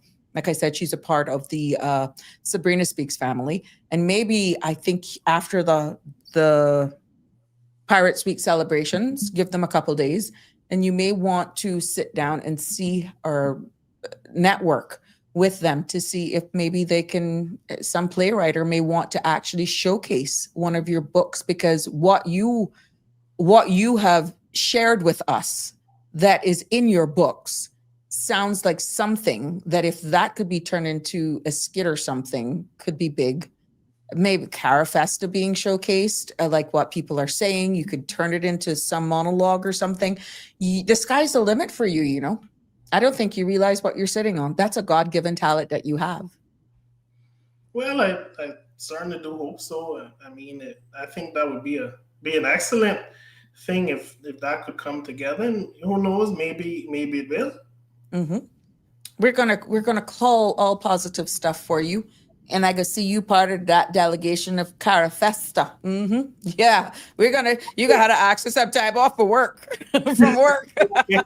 Roxy Smith says she's watching. Very interesting conversation, and she loves the conversation. I that one from Cayman Brac East. Nicole Brown says, "Oh yeah, we are very proud of you. Thank you, Nicole." Dita, she's got a Brackers tuning in this evening, boy. Pull that camera down just a tad bit more. Pull it down. Yeah, there you go. Yeah, so even Nicole, everyone is so proud of you. So proud of you. Yeah, so tell us. Yeah, but Miss Nicole has seen the journey, I'm sure. You know, And Yep. but I want to answer that other question regarding Go ahead. my parents. Yes, I have wonderful parents. I always did, and my mother was kind of strict growing up, and sometimes that kind of sucks sometimes. But when I look back now and the age that I've reached now, that really was a blessing. It's your foundation. It is, and I have an excellent mother and I have an excellent father, and yeah, my mother is actually from Jamaica. So I don't know, maybe that has something to do with it too. Disciplinarian. And my father's from here. Yeah, my father's from Cayman Brac. I'm from the creek. So maybe that has something to do with it. I don't know. Maybe that little mixture there was, It's a lot about the choices that you've personally made, because we've seen so much children as well come from solid foundations, and they just, for whatever reason, go into directions that sometimes you make you scratch your head. But you know what? You're an inspiration to so many young men and young women today, that I'm hoping that you are able, after this candid public conversation, that you're seeing that you have a lot more to offer than you're giving yourself credit for. We just need to align you with the right people, Joshua. And I think the sky's the limit for you, because people are acknowledging. I've seen someone was asking whether or not it was the Brunswick, the name of your book. So people knows about your work. And that's why that question was asked. Miss, is this the Brunswick sardine served on toast? See? Exactly. So people are aware of you. It's just that I think we need to showcase, you need to get it out there a little bit more, where we can actually, where people will see your work. And with you being able to partner with other book clubs, other groups and stuff, and the conversations are had. And the good thing with these podcasts, that long after we've ended today, and it is a long weekend, people will go back over this and be like, oh my gosh, really? That's what he is? And they're going to go looking up. That's key for your contact details to be out there. And for all those persons who want to get a hand on your latest books, your latest book, and any other books, that they will have your contact details, and hopefully you will see a difference in your sales moving forward. But we got Miss Shelma calling, our VIP. Good evening, Miss Shelma. How are you this evening? You're live on Sabrina Speaks. Not too bad, but kudos to that young man. But sometime I saw him, I say he's my favorite singer from the Brac, Junior Dilbert. But asking if he can sing like his father, he was one of my favorite singers. I love to hear him singing, but he must be gave it up. But from time I saw him, when Gina asked the question, I say he got to be, I don't know him, but he got to be for Junior Dilbert. See, you even got a visual DNA testers. Yes, sir. And his father, I can't remember the song, but he used to sing a song that I had loved to hear him sing. That he had a beautiful voice. I do sing no more. Right. But tell him kudos to him, and like he said, you start out small and then come big, because these big old humongous homes and stuff, and then like he said, become. And by his water bill for one person is higher than mine, because it's 3 us up in him. And my water bill last month was $35.35. Okay. One time I had a big water bill, and that's because I had a leak. That actually like $489, but we did, because what happened, it won the toilet. And by the being on, you couldn't hardly hear the little trickle. whatever. The trickle. And, yes, and then when they come and tune up him and check, but he said it's not a leak outside, it must be somewhere in the house. And then when my son discovered it, he turned off the valve under the bottom, and we discovered. And then my light bill, the most it will go now, maybe it depends if I water stuff outside, maybe $56. Good thing, but my light bill going up to what used to be, but good thing I got small water bill. Yeah, I'm not too bad. I trying to hang in here, but I'm not here too much today. But girl, I tell you, I don't know. I went Foster's and I was like a chicken up and never without head because I even forget some of the stuff that I had to get because I tell you, and not my brother, they were same brother, but it's not my brother. It's her my nephew. Mm-hmm. My nephew, yeah, my sister's son. Mm-hmm. Mm-hmm. Old Pierre, he's for my sister. I got 3 sisters, but he for the sister that I fall on. She's 4 years older than me. Mm-hmm. She's 50 and I born in 54, so she's the one that I fall on. I'm actually, my mother had 8 children. I'm actually the 5th child. She had 4 older than me and 3 younger. Mm. But Well, that's thank so you. sad. Our Still thoughts, thinking, yeah, we remembered you today at the beginning, and our thoughts are with you. I'm horrible, so I call about Sandra. Now they call me, she forget me, Sandra, do like me. No, she was aware. She was in a number of meetings today because it was she and I tried to have multiple conversations today, and she was just from one thing to the other. But I think it is not an oversight. And don't you worry, she will call you. I don't know, my inside feels so nervous. But I gave her an update on you, and I broke it down, and she is very hurt. She's very hurt. You know, it's like a shock. I mean, I know we all have to die, but what I'm saying, if this child was sick, and you know, we would expect it to get better, but to hear, I mean, in his state, because I could see him now when I get there the other day after I had been, but come on, Sheldon, give me a hug. And he got, and you know, his favorite song, I can't be able to listen to that because he used to kind of change up the lyrics. Yeah, I like the song about ram goat liver, the one that Sherwinton like, that was favorites. And then he know plenty of them, Deja and all of them guys from band. He got a huge bunch of friends because Deja was who played for his wedding, and that's how we can notice them. And then one other one named Courtesy and all them from Jamaica. Pierre had numerous friends. He's not because he's my nephew, but he was a well-loved child. Yeah. I tell you, thank you. And then young, Sabrina, 56-year-old man, not young. Yeah. Not old. Yeah. Starting late. 56, and he would be what, 57 on the 8th of December? December 8th. And that was so close to his birthday, like a month and change away from his birthday. Yeah. My Lord. But our thoughts and prayers are with you. Connie says Yeah, that she's glad hearing you, Michelma. Everyone is actually sending their loves for you. Thanks. I appreciate it. Talk to my My sister. condolences to you, Michelle. She says she knows it can be hard for her, but she kind of like accepting it because, like she said, it is life and these things do happen. But it's not hard when it happens. But at least she can. And they get her out the hospital, but she got to be very careful because she got heart thing.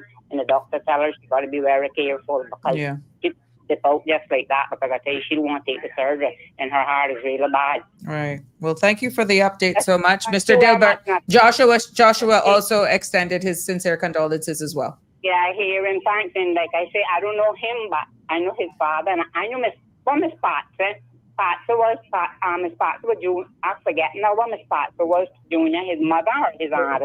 That's his sister. She actually came up with the Brunswick on Toast line. That was her. I remember her good too. I had like her. She's a nice woman. Yeah, Miss Patsy. I know. And I don't know if Junior remember me, but I remember him. When I saw the picture come, I said, he could sing. He's a good singer. He's listening to you. He's listening to you. Yeah, well, tell him he raised a good son. Oh, thank you very much. And like they say, you go far and you reach the stars, and that's then right. you probably reach the what do you call it, Mars. There we go. Good to hear you Like smile, Michelma. Like my mother used to tell us, you can be whatever you want to be in life. You may have to fight hard, but you can. And if you want to be something, you can be it. And if you want to be Mr. Nothing, you can do it. That's what she used to tell us. So there we go. Thank you, my love. Good hearing from you. Good morals. She had 8 of us, and she taught us good things, but it was for us to take it. Yeah. Thank you so much, Michelma. Good hearing from you. Thanks all on us for at least recognizing men. Yeah.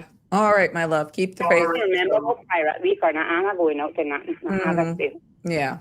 All right, my love. Right. Okay. Okay. Sure. Okay. Someone is asking Joshua, as Miss Shelma asks, whether or not you can sing. Does Joshua have a singing voice?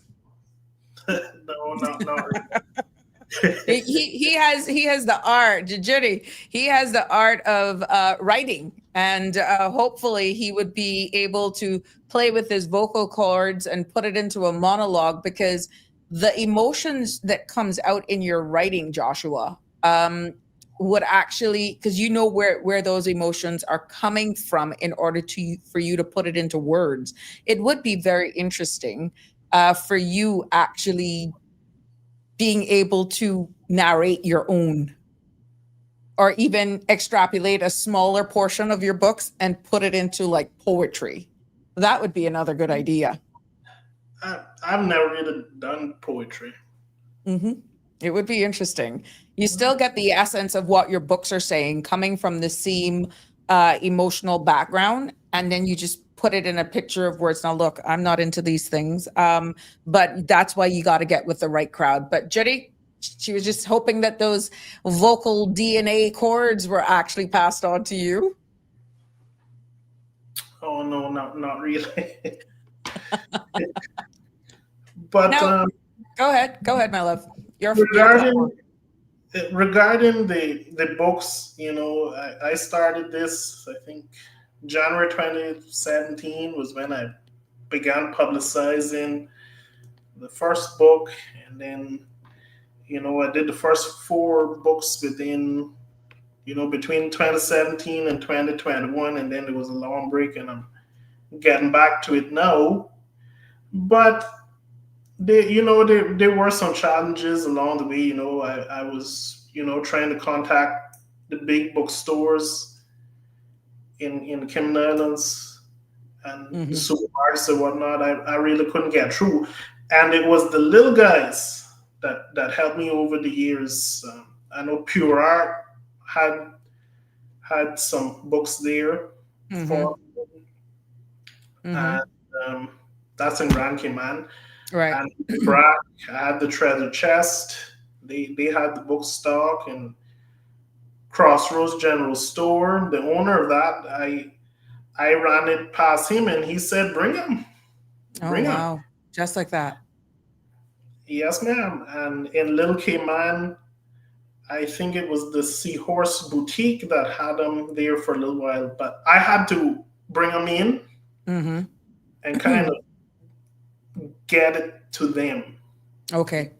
I've never really had any of the big guys come forth and say, "Oh, we're gonna bring it in ourselves." You know, it can be pulling teeth to get stuff done in this place sometimes. Right. But it's a learning experience. And like I said, the more you surround yourself, the more exposure you get out there, the more persons will possibly reach out to you privately to say, try this one. Or even if they don't contact you, you may be referred to someone. So I think this is just the tip of the iceberg for you. I hope that it is a gateway for other opportunities to come your way. In regards to getting your work out there. And we would definitely like to keep up to date with you. And like I said, I will be giving your details to Nikki Brown. And then we can take it from there because of exactly what her podcast will be about. It's all about books and that sort of stuff because she loves reading as well. So for someone like that and her writing poetry, she, I'm quite sure, will have a network of people within her area. And you can reach out to the Cultural Foundation and to maybe even the Ministry of Culture and see exactly what other networking opportunities are available there for you. Oh, okay. I never really thought that before, but... And that's free advice. But what else was I gonna see? Let's see, what else was I gonna see? It's yes, like I said, I'm really grateful to the little guys, you know, and I'm really happy that you have young Caymanians on. You know, I watched the interview there with Madame Nerosa. She's also from the Brac. And even yesterday with Ted Green, I mean, I had no idea that there was a Caymanian that had a that was doing fragrances and candles. I really didn't have any idea until yesterday. Mm-hmm. Mm-hmm. So I'm Yep. learning more and more from this program, and like what I told you the other day, it really felt that this has been going on longer than 4 months. I couldn't believe it's only the end of June that just started. It felt Yeah. like it's been a long, long time. Yep, only the 30th of June was the first day I made the debut, and here we are. And I think it feels that way because it's a daily show. It's not a weekly show. It's a daily show, and I show up. I have to actually find content, and I just got to make it work. And I felt that the success of this would be building a community, persons like yourself, who are loyal. We know that Nicole is loyal. We got a Cayman Brac crew like you wouldn't believe, even though they don't necessarily all the time call in or stuff like that. I know that they're there. And we've gotten fan base now straight over the region. We can say we are global. We get Australia, we got the UK. I got people even out in Fort Lauderdale plantation that is about birthday shout outs that I'll be doing is actually for persons that are not even here in Grand Cayman, but they're in the region, but they're loyal to this platform. So the main reason it feels like I've been here for a long time is because it's a daily show. I have to show up.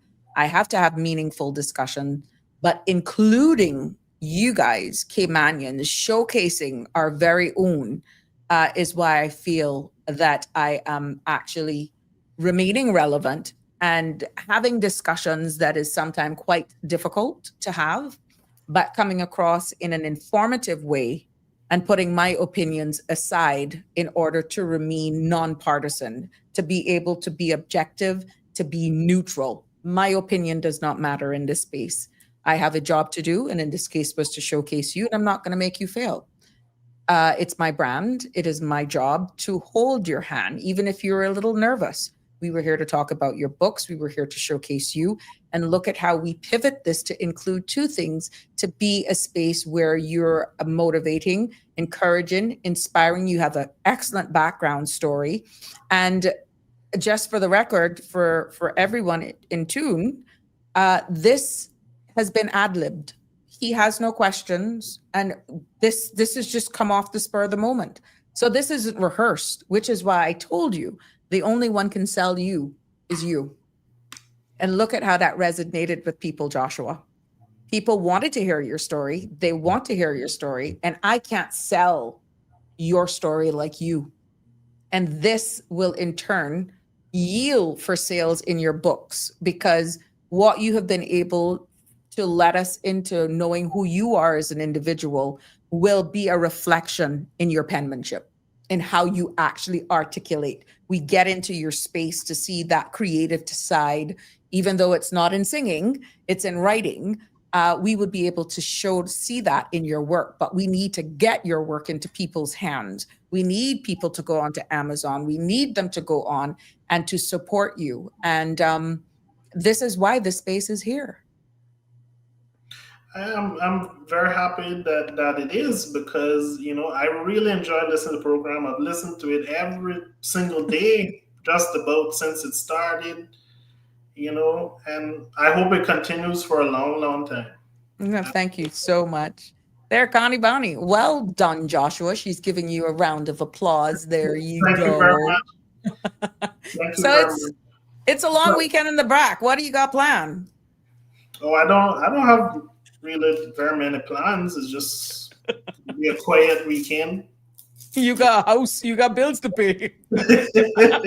Well, true.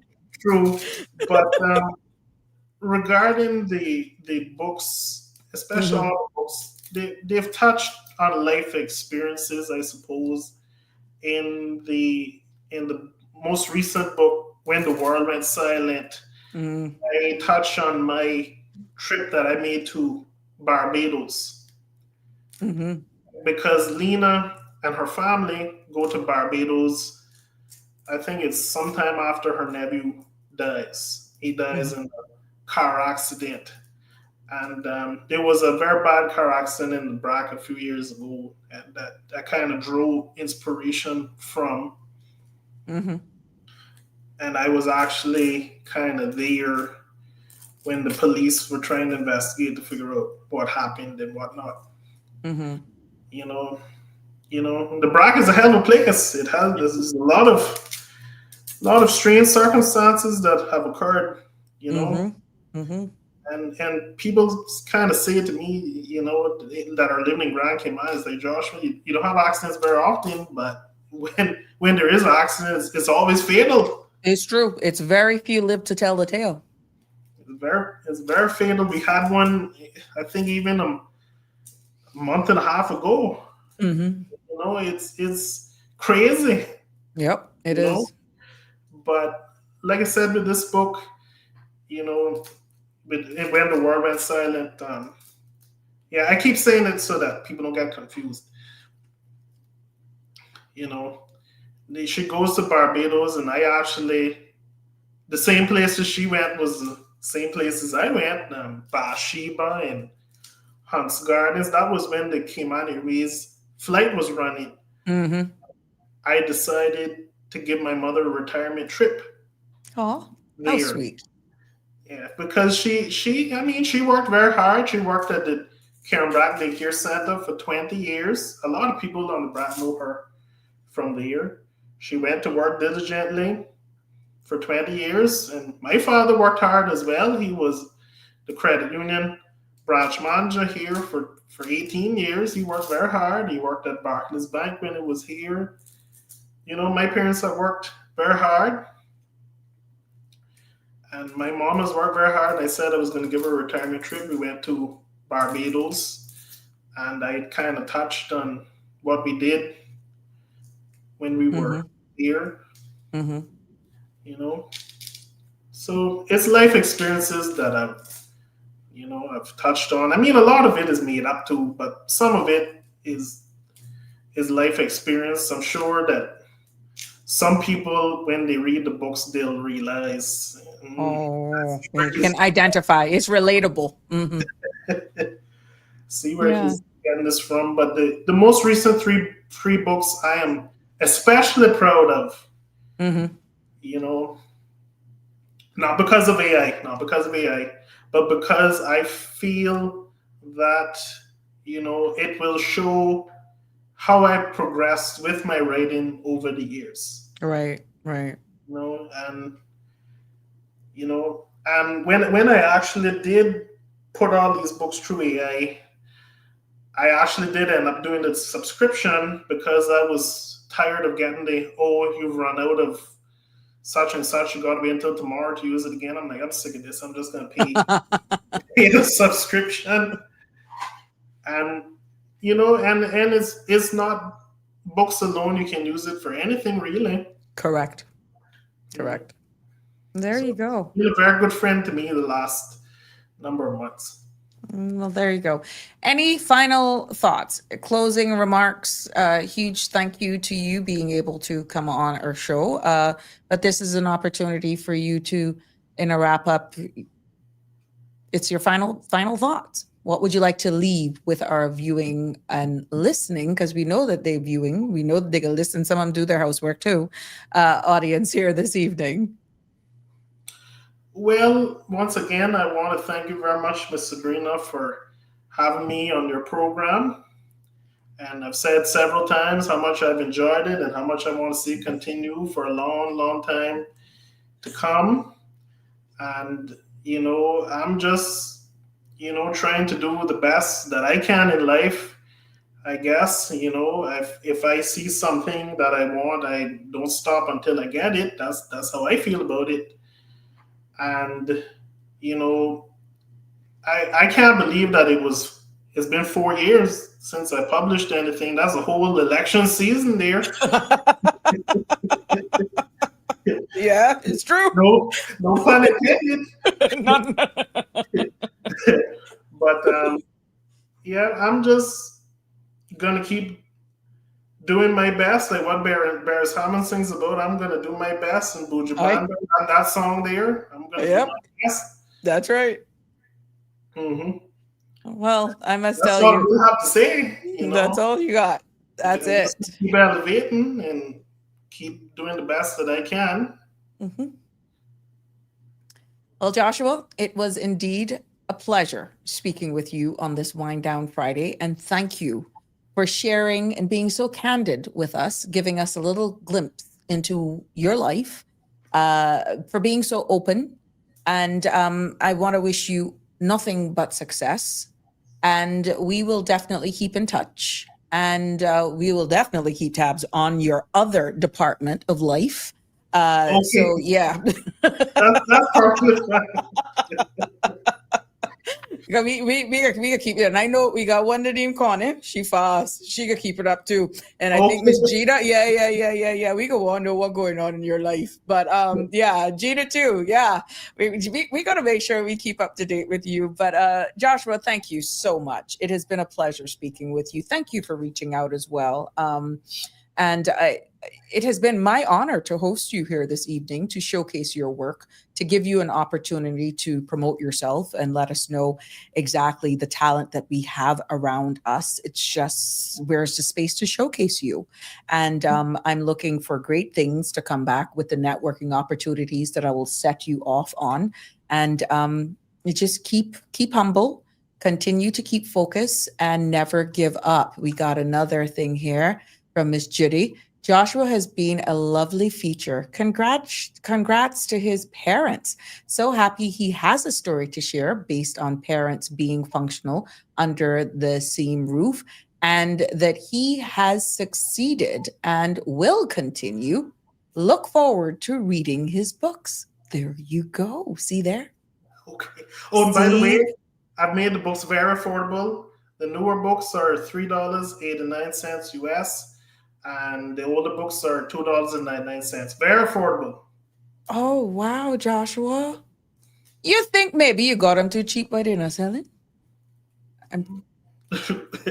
Well, in the past, I had them for a lot more than that. Okay, but you see what I'm saying, because sometimes that actually it's hard to strike a balance.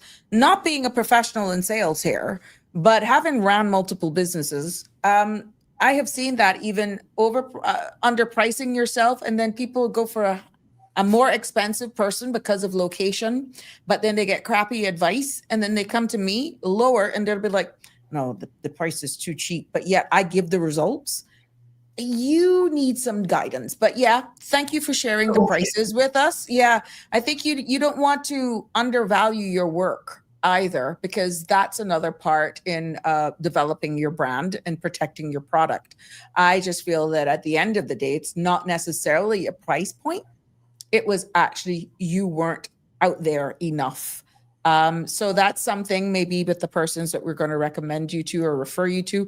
They may have persons in that field that would be more beneficial and guidance to you than I would ever. And all the tips and stuff that I've shared here on this space, as I've shared with you today, is based on learned experiences for having multiple business. And I've learned it the hard way. So yeah, never underbid your work. You're diluting your brand. But there's all lessons to learn. All lessons to learn.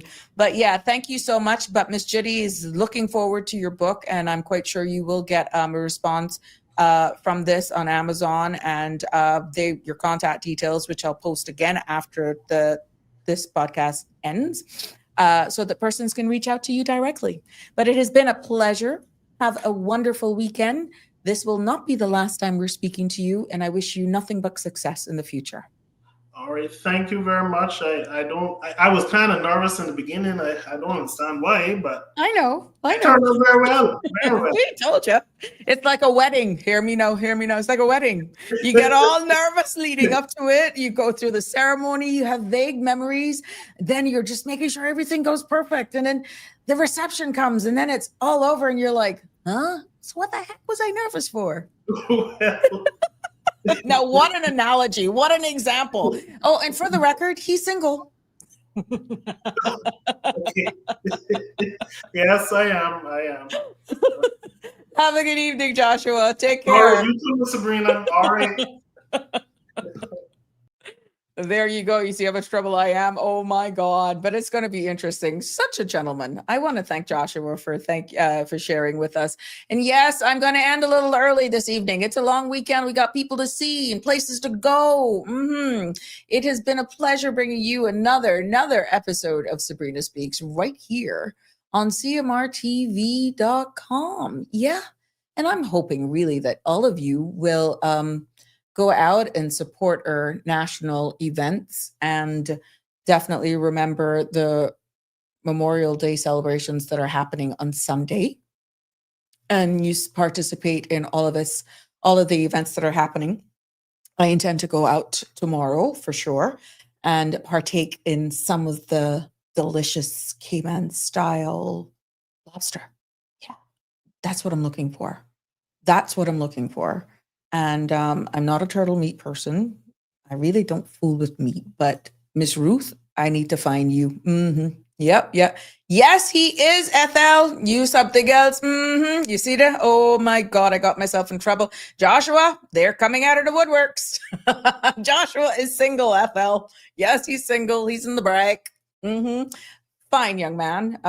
Very smart. And he's an author as well. So yeah, I said it. But look, yeah, you got to go through the Sabrina Speaks board first to meet our approval. Yeah, he's going to have one of the biggest weddings when he do finally decide to do it, if he does it locally, or he'll have a destination wedding to keep the numbers down at this rate. But yes, Ethel, he's single. On this Friday, we showcased a single bachelor over there in the Brac. But Joshua, thank you for sharing your heart, your story, and your voice with us tonight. And his latest book is Brunswick and Toast. Is more than just a book. It's a reminder that even our smallest moments, there's power, poetry, and purpose. And there's so much packed into him right there. There's so much. And I'm really hoping for great things to come out for him. Definitely. So as we head into the weekend, ladies and gentlemen, this long weekend, may we carry that spirit with us.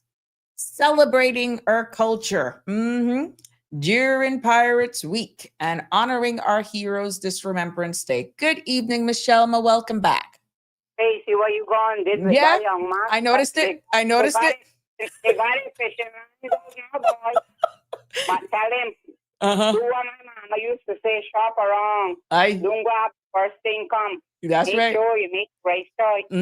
That's right. Well, Gina, I can remember. I know you're a pirate. The first thing I can remember seeing you now coming down to when you first get with your husband, you and him, that pirate week coming out going through that shortcut back on dog song. Yep. I used to be sorry, and I said, look at Sabrina. God. I remember that. You remember? Oh, yeah. Time I used to be there by Georgette. And I said, Georgette, look here, I'm coming here. And I see I turned the corner there by that Ebenezer, wherever in that church. I said, look at Sabrina, she dressed to kill, real pirate. Oh, yeah. And I love it. And your husband behind you. Yep. He only your boyfriend and your fiance. And I pulled him along with me. I remember. Oh, God. I love a good street dance. Oh, yeah. I make no apologies for that. Yeah, well, catch Root or if you don't get no lobster from Root, look for what's she named? That dinner she be she's Susie from the pan. She cooks good too. She be up there. They must be up there by Royal Bank. I don't know where they gonna be. How they have it out. All right. That's good food too. But that's what I'm on the hunt for. That's what I'm on the hunt for. Yeah. But thank you. Okay, man. Too, but some people don't.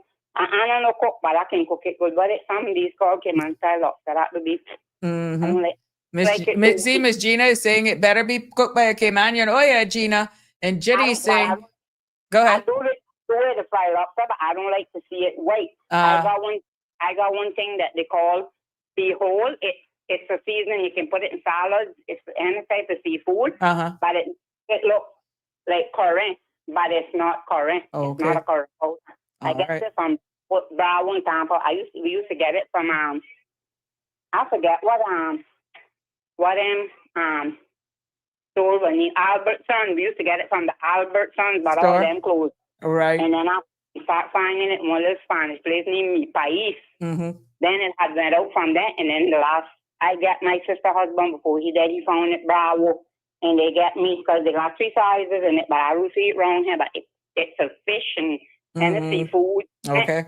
And I do my shrimp. They love my shrimp because it looks like the curry, and then I put them in I use the cocktail sauce, you know, for my, but it's not curry, but it gives them a pretty color. I don't like to see, it either got something like, like my chicken and thing, it got to be brown. I don't like white chicken. Correct. And I like, you know. That's a Caribbean thing, though. That's a Caribbean thing. Yeah, but look for 2 of them. Susie or Miss Ruth? Not Miss Ruth, it is Susie. That's right. Married.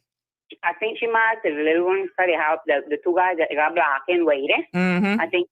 I think she married the waiter. Okay, well, that's good to know. I mean, everybody has their favorite, but yeah, I just want us to go out and celebrate our locals. They really, do a lot of work to prepare. I know good when I taste it. Yeah.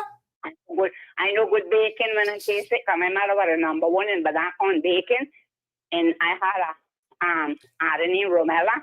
She was the #1 when it come on cooking. She used to feed all the soldiers and all the commandant, like the sergeants and all that. There we go. We used to call her Mel, but she could have cooked, so we named Romella. Right. But all right, my sweet. On the Reunion cooking, that no Spanish food, neither that was Banacan, that was Creole from Banacan, the island. No Spaniard, no half-hard bean, and no tortilla. There we go, my love. Thank you so much. Leave us there. And I hope you enjoy. I will my best. I will do my best. Thank you so much. Well, to you, my loyal friends and family here on the Sabrina Speaks, keep reading, keep writing, keep showing up for each other. And it has been my pleasure. It has really been my pleasure. Please be safe on the road as well. And extra safe this weekend because we know a lot of people will be out. It has been a pleasure to bring you this Wind Down Friday. Until next time, which will be on Tuesday. Stay grounded, stay curious, and remember to stay kind. Until Tuesday, have a safe and fabulous long weekend. Love you lots. Take care. That's a wrap for today's edition of Sabrina Speaks. Thank you for tuning in and for being part of the conversation. Remember, the dialogue doesn't stop here. Stay engaged, stay informed, and most importantly, stay empowered. We'll be back tomorrow at 5 p.m., same time, same place, right here on CMR TV and radio, where your voice matters and your truth is heard. Until then, Cayman, take care of yourself and each other.